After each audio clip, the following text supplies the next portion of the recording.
So in our Mythbusters series, we've been looking at some of the myths that we think are still prevalent in marketing and marketing practice. In our first series, we looked at the myth of loyalty. When marketers go about developing marketing strategies, they're still labouring, we argue, under some false assumptions. If we start, for instance, with the question, how do you grow your brand? There are basically two ways. You can either grow your market share through increasing the number of people that buy your brand and getting them to buy for the first time, or you can get your existing customers to buy the brand again.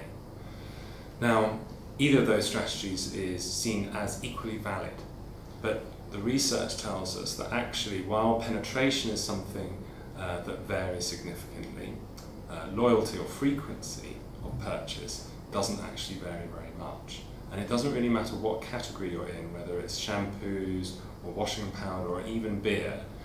The research by TNS and Nielsen, global panel data, shows us that while penetration varies significantly between the top brand in the market and the smallest brand in the market, their frequency levels don't vary very much at all.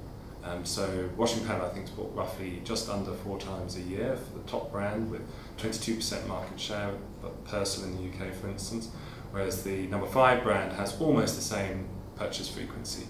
It's the same for shampoos and beer, for instance, which you might think you'd see the biggest brand in the market, or some brands exhibiting much higher levels of loyalty or frequency, also is bought roughly the same amount of time. So what that's telling us is that penetration is something that varies and is therefore something you can influence, whereas purchase frequency is much harder to influence as a marketer. It's not impossible, but much more difficult to influence as a marketer.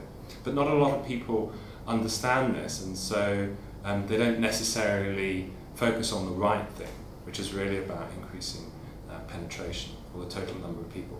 Now, I think there's a bias in marketing towards, at the moment, focusing on things like your existing customers, your heavy users of the market, the people who are engaged with your consumer, with your brand. And there is a big trend towards this idea of creating kind of deep commitment, deep engagement, and ultimately creating fans, or brand love, if you like. And all this is based on the idea that people want relationships with brands. But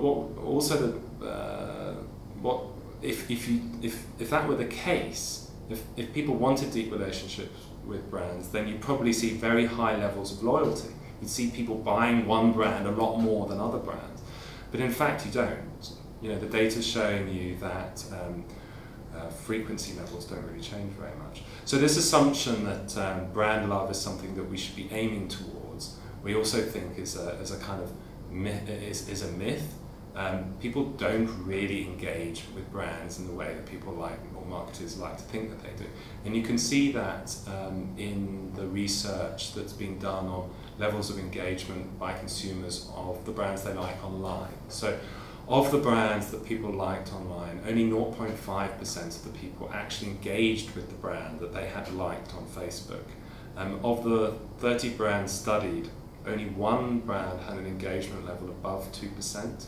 And only 10 brands had an engagement level above 1%. So those are very low scores. What that suggests is that people may like a brand, that doesn't mean they actually want to have a relationship with the brand. And it also suggests that, so it doesn't really matter what the medium is, they don't particularly want to engage deeply with the brand, whether that's in TV or on social media. And the big promise of social media, of course, is deep brand engagement.